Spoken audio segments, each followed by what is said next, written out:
एक बार प्रेम से बोलो माता रानी की जय।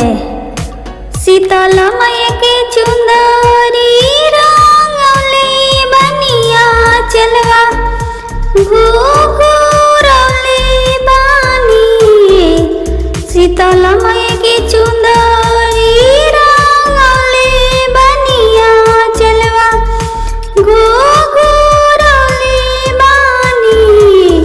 ई मैया सगरो चुंदरिया लहरदार चलवा कोई सिधू मिले भइली हो।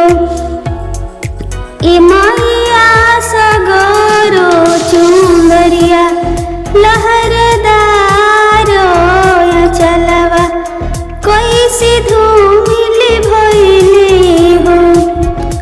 फूल लोढ़े गइनी फूलवरिया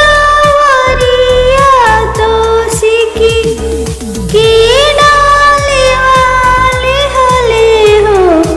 फूल लोढ़े गइनी फूलवरिया तो सिकी की डाले वाले हले हो। ऐसे वखाओ ही में के लाला का भंवरवा चलवा रोस लिहले।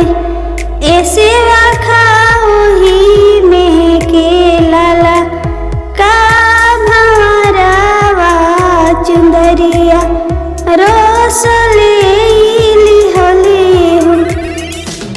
जगदम्बा मैया की चुंदरी रंगौले बनिया चलवा घूरौले बानी।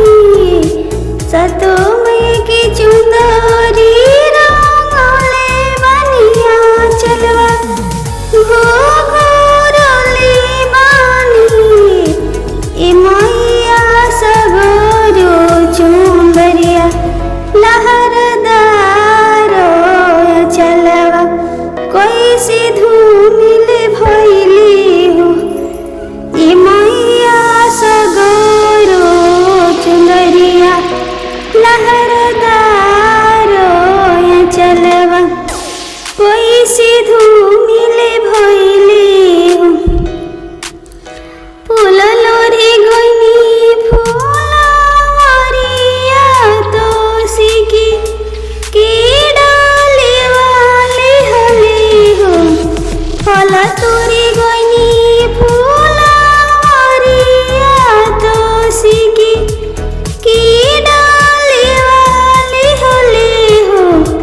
ऐसे वखाओ ही में की लाला का भंवरवा चुंदरिया रोस लिहले हो। ऐसे वखाओ ही में के लाला का भंवरवा चलवा रोस लिहले हो। थैंक यू दोस्तों इस वीडियो पर बने रहने के लिए। वीडियो अच्छी लगे तो वीडियो को लाइक और चैनल को सब्सक्राइब जरूर करें। एक बार प्रेम से बोलो माता रानी की जय।